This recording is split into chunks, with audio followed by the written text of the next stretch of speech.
Calvin were made for each other, that they fitted each other like the upper and lower jaws of a wild beast. They believed happiness was a crime. They looked upon laughter as blasphemy. And they did all they could to destroy every human feeling, and to fill the mind with the infinite gloom of predestination and eternal damnation. They taught the doctrine that God had a right to damn us because He made us. That is just the reason that He has not a right to damn us. There is some dust, unconscious dust. What right has God to change that unconscious dust into a human being when He knows that human being will sin, and He knows that human being will suffer eternal agony? Why not leave him in the unconscious dust? What right has an infinite God to add to the sum of human agony? Suppose I knew that I could change that piece of furniture into a living, sentient human being, and I knew that that being would suffer untold agony forever. If I did it, I would be a fiend. I would leave that being in the unconscious dust. And yet we are told that we must believe such a doctrine, or we are to be eternally damned. It won't do. In 1839 there was a division in this church, and they had a lawsuit to see which was the Church of God. And they tried it by a judge and jury, and the jury decided that the new school was the Church of God. And then they got a new trial, and the next jury decided that the old school was the Church of God, and that settled it. That church teaches that infinite innocence was sacrificed for me. I don't want it. I don't wish to go to heaven unless I can settle by the books, and go there because I ought to go there. I have said, and I say again, I don't want to be a charity angel. I have no ambition to become a winged pauper of the skies. The other day a young gentleman, a Presbyterian, who had just been converted, came to me and gave me a tract, and he told me he was perfectly happy. Ugh. Says I, do you think a great many people are going to hell? Oh, yes. And you are perfectly happy? Well, he didn't know as he was, quite. Wouldn't you be happier if they were all going to heaven? Oh, yes. Well, then you are not perfectly happy. No, he didn't think he was. Says I, when you get to heaven, then you would be perfectly happy? Oh, yes. Now, when we are only going to hell, you are not quite happy. But when we are in hell, and you in heaven, then you will be perfectly happy. You won't be as decent when you get to be an angel as you are now, will you? Well, he said, that was not exactly it. Said I, suppose your mother were in hell. Would you be happy in heaven then? Well, he says, I suppose God would know the best place for mother. And I thought to myself, then, if I was a woman, I would like to have 5 or 6 boys like that. It will not do. Heaven is where are those we love, and those who love us. And I wish to go to no world unless I can be accompanied by those who love me here. Talk about the consolations of this infamous doctrine. The consolations of a doctrine that makes a father say, I can be happy with my daughter in hell.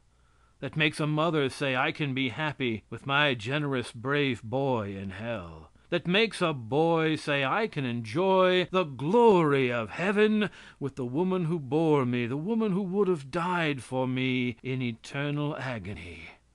And they call that tidings of great joy.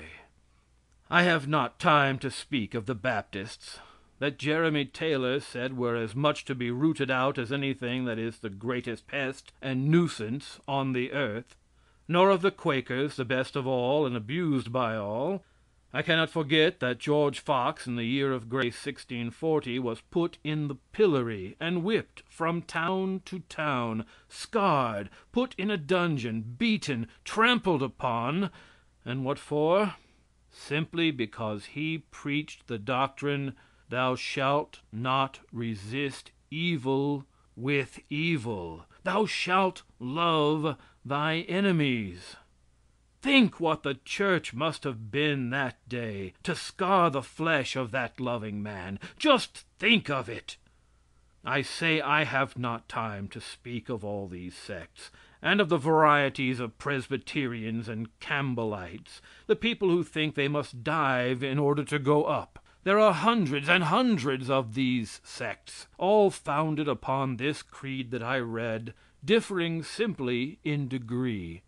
Ah, but they say to me, you are fighting something that is dead. Nobody believes this now. The preachers do not believe what they preach in the pulpit. The people in the pews do not believe what they hear preached. And they say to me, you are fighting something that is dead. This is all a form. We do not believe a solitary creed in it. We sign it and swear that we believe it, but we don't, and none of us do, and all the ministers, they say in private, admit that they do not believe it, not quite. I don't know whether this is so or not. I take it that they believe what they preach. I take it that when they meet and solemnly agree to a creed, I take it that they are honest and solemnly believe in that creed. The Evangelical Alliance, made up of all orthodox denominations of the world, met only a few years ago, and here is their creed. They believe in the divine inspiration, authority, and sufficiency of the Holy Scriptures, the right and duty of private judgment in the interpretation of Holy Scriptures, but if you interpret wrong you are damned. They believe in the unity of the Godhead and the Trinity of the persons therein. They believe in the utter depravity of human nature. There can be no more infamous doctrine than that. They look upon a little child as a lump of depravity. I look upon it as a bud of humanity that will, under proper circumstances, blossom into rich and glorious life. Total depravity of human nature. Here is a woman whose husband has been lost at sea. The news comes that he has been drowned by the ever hungry waves, and she waits. There is something in her heart that tells her he is alive, and she waits. And years afterwards, as she looks down toward the little gate, she sees him. He has been given back by the sea, and she rushes to his arms and covers his face with kisses and with tears. And if that infamous doctrine is true, every tear is a crime and every kiss a blasphemy. It won't do. According to that doctrine, if a man steals and repents and takes back the property, the repentance and the taking back of the property are two other crimes if he is totally depraved. It is an infamy. What else do they believe? The justification of a sinner by faith alone? Without works, just faith. Believing something that you don't understand. Of course, God cannot afford to reward a man for believing anything that is reasonable. God rewards only for believing something that is unreasonable. If you believe something that you know is not so. What else? They believe in the eternal blessedness of the righteous and in the eternal punishment of the wicked. Tidings of great joy. They are so good that they will not associate with Universalists. They will not associate with Unitarians. They will not associate with scientists. They will only associate with those who believed that God so loved the world that he made up his mind to damn the most of us. Then they say to me, what do you propose? You have torn this down. What do you propose to give in the place of it? I have not torn the good down. I have only endeavored to trample out the ignorant, cruel fires of hell. I do not tear away the passage, God will be merciful to the merciful. I do not destroy the promise, if you will forgive others, God will forgive you. I would not for anything blot out the faintest stars that shine in the horizon of human despair, nor in the horizon of human hope. But I will do what I can to get that infinite shadow out of the heart of man.